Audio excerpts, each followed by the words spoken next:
Welcome to On the Brink with Andi Simon. Thanks for joining us today. You're going to have a great time listening to our guest. Remember, I'm your host and your guide, and my job is to get you off the brink. What I want you to do is see, feel, and think in new ways so you can begin to understand how to change in fast-changing times. And as I was talking to our guest today, Barbara Holifield, about my journey, I've realized that people hate to change. And despite learning some new things, all of a sudden they begin to think about it in a fresh way. And today is very important because of the great transformation that's happening in our culture and society right now. Barbara, thank you for joining me today. I'm delighted to be here, Andi. Thank you for having me. It's always fun. Let me share a short bio with the audience so they know why to listen. Barbara Holifield is a training analyst and member of the C.G. Jung Institute of San Francisco. She integrates the bodily felt dimension of experience into Jungian analysis and depth psychotherapeutic process.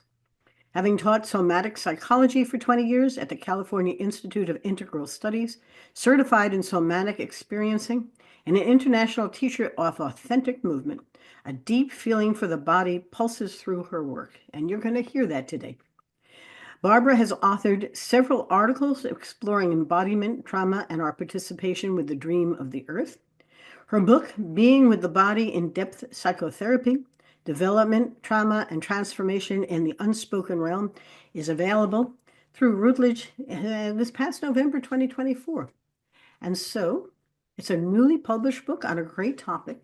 But the thing that our listeners or our viewers should pay attention to is a conversation about why your body is a whole and it's not a separate bar. It's not a car with an engine and a transmission, and we think of it in parts. And today I want you to really pay attention to the integration of this whole body, as Barbara is going to share with you. Barbara, thank you so much. Tell the audience, who's Barbara Holifield?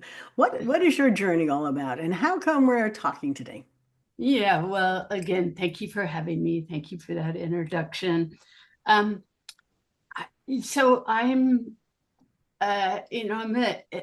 fundamentally a psychotherapist, an analyst, a Jungian analyst. And forever I've been drawn to those things that kind of are deepest to our self and most immediate, how we can get guidance from within. And our dreams are one way of that. And art and story feed our dream world. Many people are familiar with Jung through his book, Memories, Dreams, and Reflections, which has inspired so much art, especially film, the mythological dimensions. You as an anthropologist are probably well aware of, The Hero with a Thousand Faces, Yes, Joseph yes, Campbell's book. absolutely. Yeah, and so that world always beckoned me. I began studying psychology at a very young age, a little misguidedly. I came from a pretty traumatic background. As it goes, it's a little more than most, but not as much as many, and I kind of wanted to understand my family and, fix them. But of course, that's impossible. What I came to understand was the journey was within. You're not the first person who I've interviewed who says something to that effect, that their own life course was influenced by some of the dysfunction in their personal family life, and it opened them up to something that was transformational for them and actually quite inspirational for them. So this is not you are not alone, but I'm glad you shared with us just a little bit. Yeah. Yeah, it's a really important piece of all of what I'm going to say, that, whether it's tremendous adversity, and many of us these days, in part because of our generations of history of immigration and war and trauma and famine and all sorts of things, come from adversity. Mm-hmm. We could call it transgenerational trauma or whatever, but that adversity, if we can turn and deal with it, so often, once transformed, gives us our strength, our vision, and our purpose and meaning. And that was certainly true for me. So even as I studied Jungian, a Jungian approach to psychotherapy, and in those days, it's been almost nearly 50 years at this point, humanistic psychology and, a growth model rather than a medical model, I was still struggling. And struggling with shame and problems with eating, kind of the things that a lot of women struggle with. And it was finally an approach that really wedded not just an in-depth look at my inner world, but with the body, and understanding how trauma lives in the body and can be transformed in the body. But even more than that, our lives unfold in our body. And the more we can enter the fullness of who we are, there's a quality of presence and of appreciation for the world and each other that just exponentiates. As an anthropologist, the mythology you were speaking about, would you learn early that humans are uniquely able to provide meaning onto things, and they provide different kinds of meaning. And out of it comes the stories that we create, and the story that we carry becomes the one that we live. We don't realize that, but we see it as our reality. There's no reality. And I often say the only truth is there's no truth, but there is something that's true about us. And it's a whole us, not just a piece of us. And so this has been very important for you to begin to understand, who am I? And how is my past, my present, and my future all connected? And what do I want the story to shift to? Marissa Peers has that wonderful book, Change the Story, Change Your Life.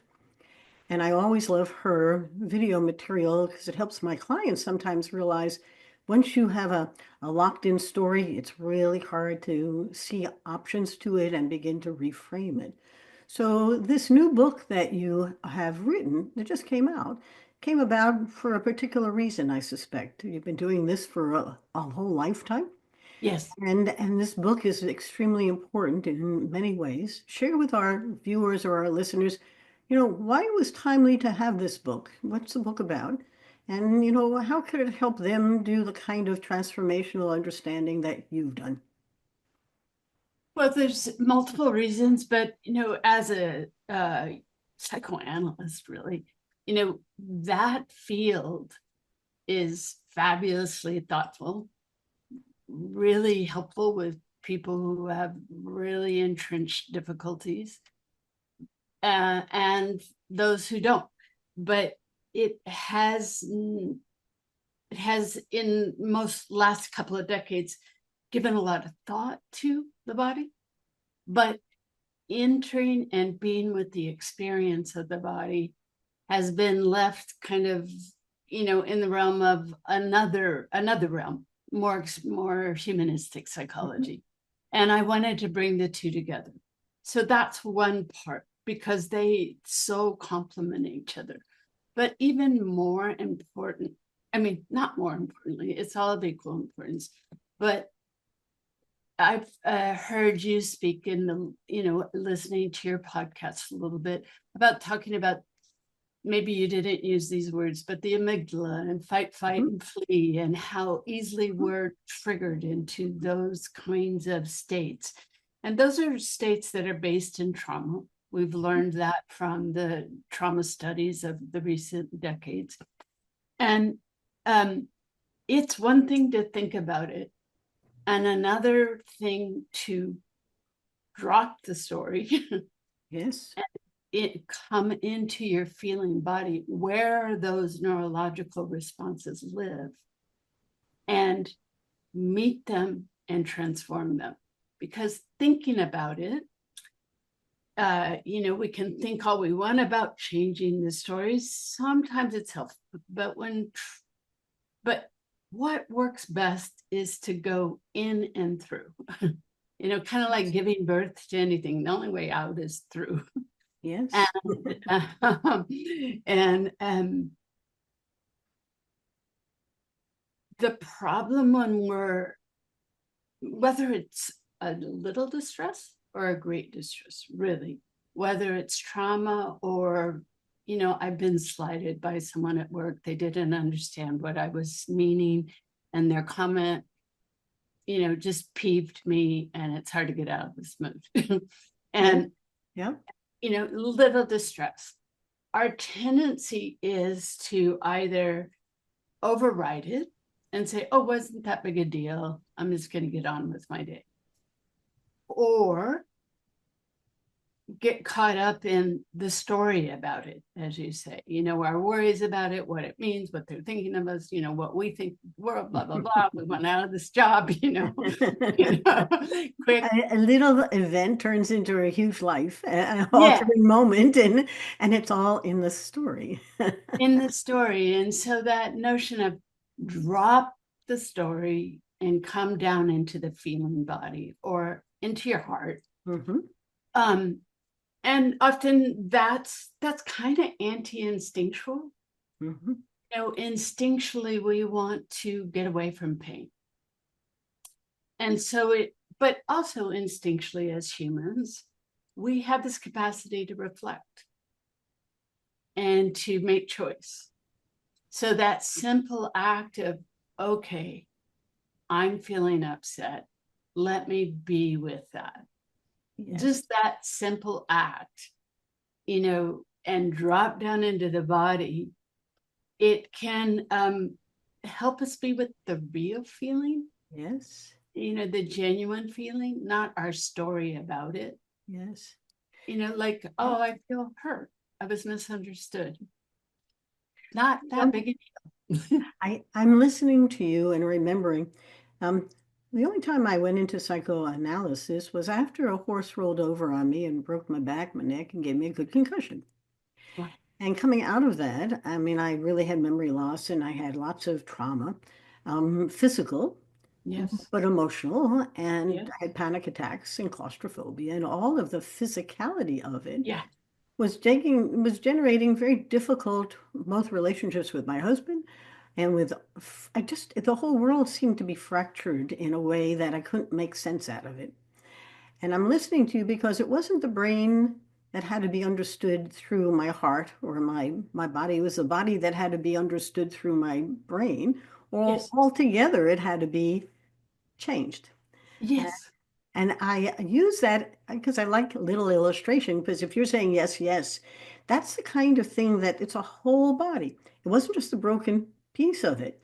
It was like the whole thing was experientially terrifying, traumatic, and I can't remember it. And that by itself is a story. But for our listeners and our viewers, think about a case for yourself where you really didn't understand the meaning of something, so you gave it meaning. And it really wasn't the intended meaning, but you felt comfortable with the way it helped you, react to it. And that becomes a real interesting model for understanding this human connection. We are not just a brain as if it's a separate organ. It's a whole body. Am I correct in interpreting what you're saying? Yes, yes, you are. Well, I'm, really taken by what you've said. That was a big accident, a big accident. And the best of psychoanalysis takes us into our experience, no matter how, and the more and the body can just add to that when we're really entering the felt body. Yep. So,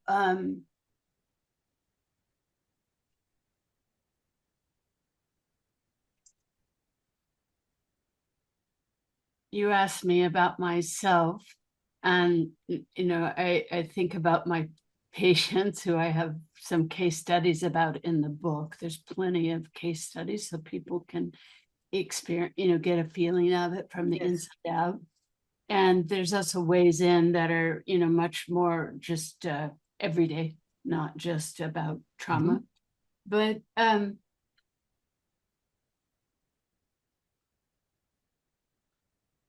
I mean, the simplest, maybe a really simple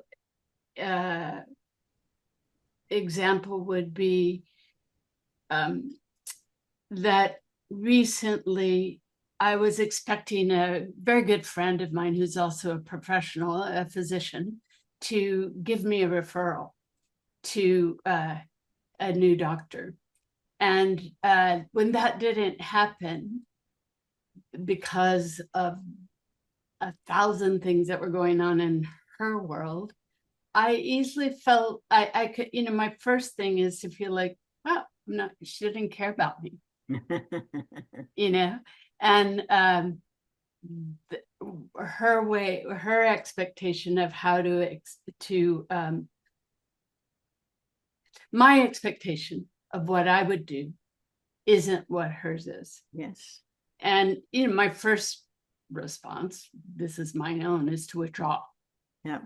And it's just, she's way too good a friend. I know she cares about me way too much for any of those stories to be true. Yes. And so when I can drop down just into feeling and away from that story, it's like, again, it's like, oh, my shoulders drop a little, my head gets a little more spacious. I feel a little more weighted and a little more grounded in my body. My breath is there, Yes. all of those things. And, I just feel a little hurt. Yes. And shocked. So it was a little shocking. That's why I bring it up. It wasn't just a tiny hurt. It really surprised me. Is that okay? Because I think we can all think through the last 4 or 5 years. It's been a period of great transformation and lots of little spots where expectations may have been unmet, or behaviors unexpected, or conversations peculiar. I think that the political climate has created an open willingness to share things that have been injurious to each other, intentional or not. Well, what kinds of feelings? They're just feelings, but they turn into relationships that have gone astray, a little bit like this woman who you thought was going to do something. And as you think about it, do I have to fix it? Do I have to deal with it? Can I just go past it? From a health perspective, a personal health perspective, I have a hunch our listeners and our viewers are saying to themselves, well, I had one of those. But what did I do right or wrong? What did you do right or wrong, Barbara, that made it okay or not okay? Or, how do you keep your friendship? Really profound questions, because relationships are so hard to build anyhow, and life is complicated today. Thoughts? Yeah. Well, there's nothing like communication. Yes. And just letting a friend or a colleague know that, wow, when you did this, I felt that. I felt a little hurt. And by being able to empathize with myself, or feel my colleague's response, oh, that's not at all what I had in mind. Usually it's not about my story. Yes. I can drop down into the immediacy of, oh, okay, let me take that in. And from there, my empathy opens for the other. Yep. And there we are as two persons who,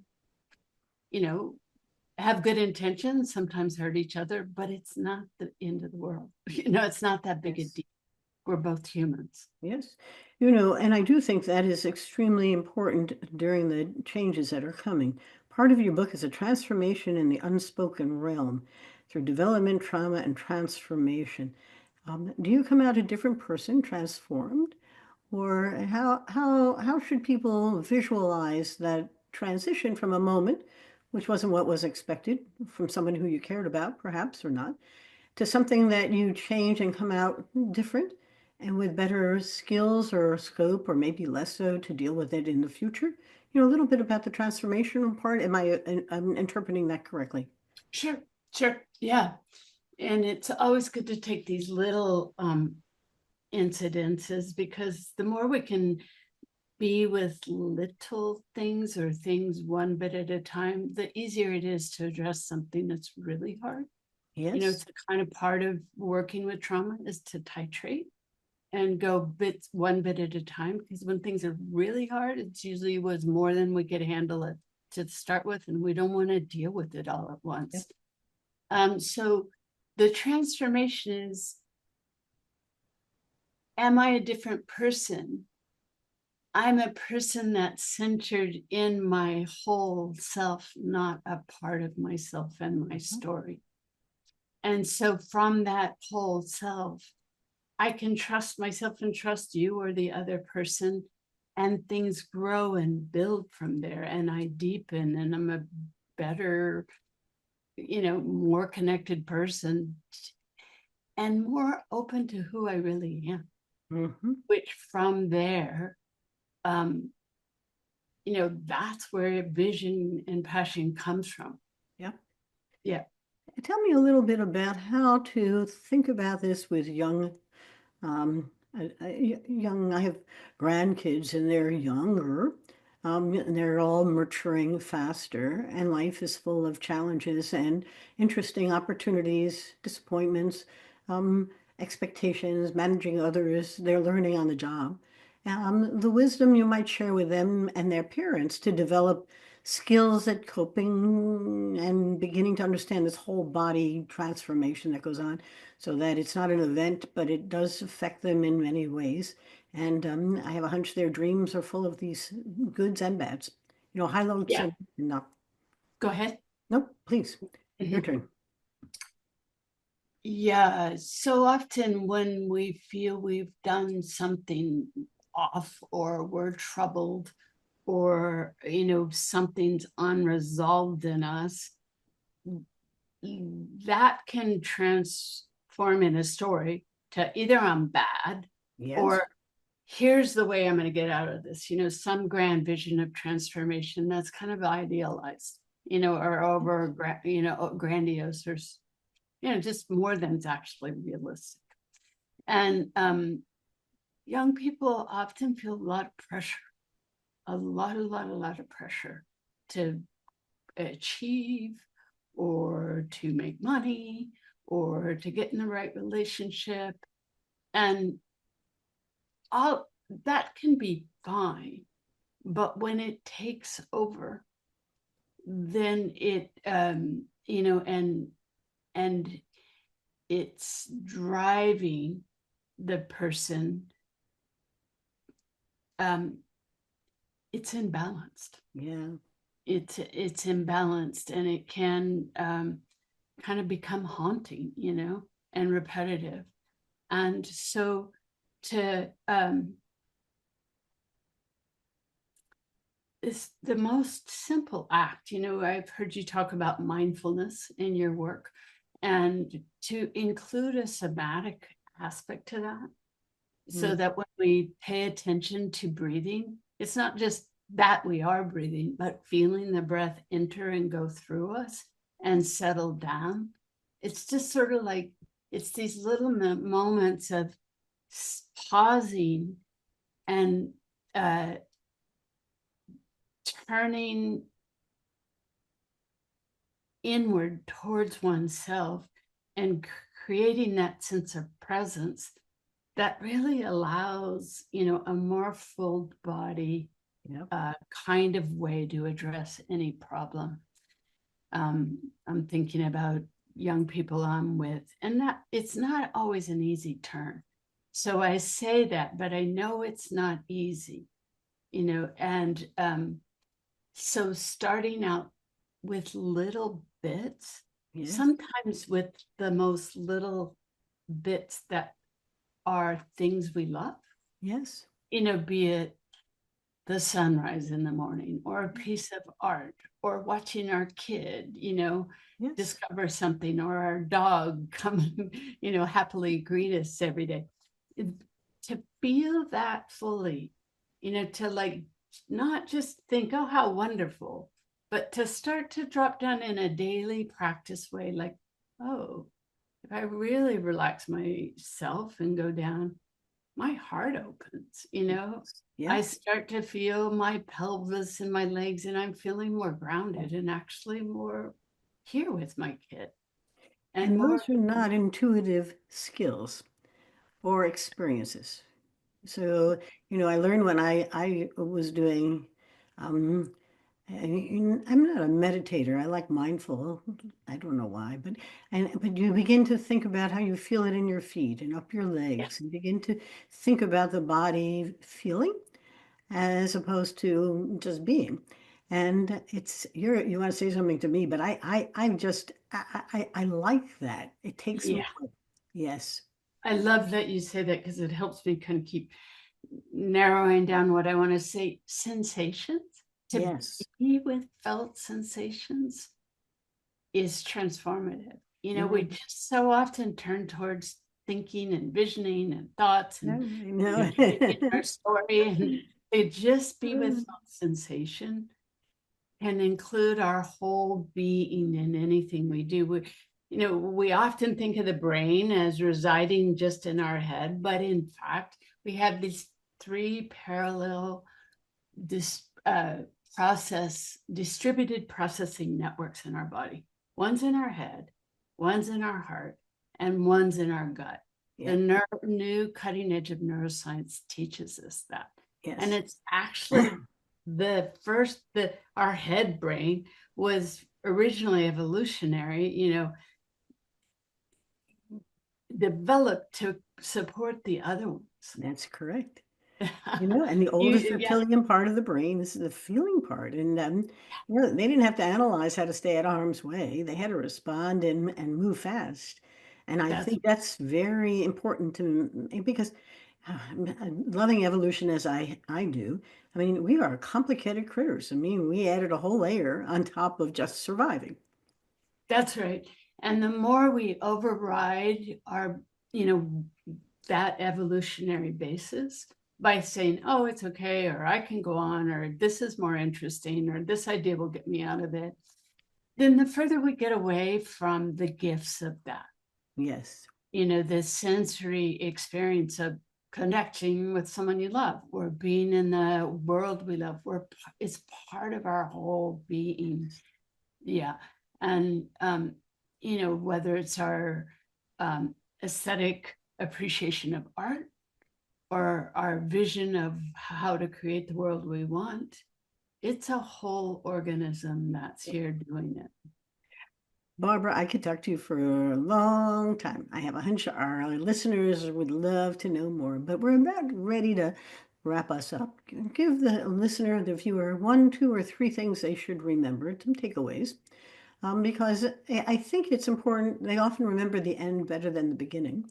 And I would like you to think through what should we remember here? What do you think? Yeah, a few things. One is that moment you begin to really focus out of yourself, and think about it's someone else's fault or a vision or what I have to do, to just take that slight turn inward and notice your sensations. Just that tiny move, and let your breath support it and just see what happens. And Yep. and make it a practice and let it evolve and explore it. Be curious whether you're exercising, which is a great time to turn exercise not into something you do to look better or to simply feel more healthy, but that it's integrating your whole self, and to turn your felt, to turn towards your experience, your felt sensations. Suddenly you'll feel a self-regulating transformation, like dream space. And by that, I mean, it frees up your imagination. Yep. It's so interesting.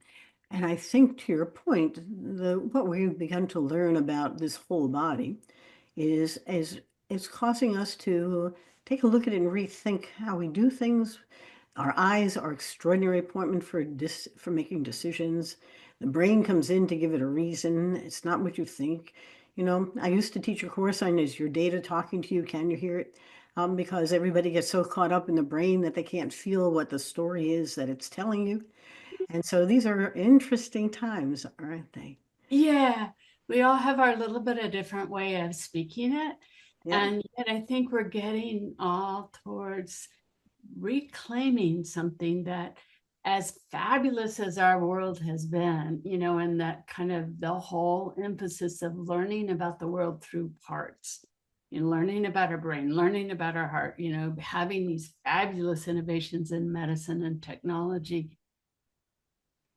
bringing it all back together in a more interrelated, collaborative perspective, whether, yes, we are part of the earth, just like we are part of our bodies. It's not something that we have to force to do for our mind's liking. We don't have time today, but at some point you'll come back because I have too many friends who have gone through important health situations. A stent put in, a new valve, and the emotional side has not been what they had anticipated. And that whole body hasn't left with a better heart. It's come out in a sadder state. And they're trying to figure out why emotionally they're so traumatized. Why something should be elevating and celebrating. Not for today, but you can say one thing. Go ahead. No, I'd love to do that. Trauma is more complicated. It is. And yes. But these are interesting times, and the mechanical side is so sophisticated that we Yes. sometimes forget there's a whole body here. Yeah. Yeah. Well, Barbara, go ahead. The principles remain the same. Yes. In those situations. Yeah. Well, you're smiling and I am. Barbara Holifield has been our guest today. The name of your book again is Being with the Body, In-Depth Psychology, Development, Trauma, and Transformation in the Unspoken Realm. And I hope our listeners today have gotten a real good feel for what this is all about and why they should both buy the book, read it. How could they reach you? Do you have a website? I do. It's my name, barbaraholyfield.com. They can look me up on Facebook, the book up on Facebook, or Instagram, and LinkedIn. Yeah. It must be on LinkedIn is the new directory. You don't need a telephone directory. You need a LinkedIn directory. Exactly. I'm going to say goodbye to my listeners and my viewers. Thank you for coming today. My books are all there on Amazon. I push mine a little bit gently. The work we do with companies helps them see, feel, and think in new ways. And today's conversation is really about exactly those things. If you're going to change, you have to see it, you have to feel it, and then you can think about it before you do it, because that's a whole body approach, even for your organization's body. All those people in there need to visualize what it is you're trying to achieve, or they won't know what the words mean, and they'll make up their own story about them. So the timing of this is quite fascinating. And I'm delighted. If you'd like a little hand from us on how to help your company change, you can look us up at simonassociates.net. And clearly we are LinkedIn folks too. And it's fun to find everybody there who just is sharing similar ideas. Barbara, it's been a pleasure. I'm going to say goodbye. Please take your observations, turn them into innovations. Let us know how you're doing, and come visit and share. Goodbye now.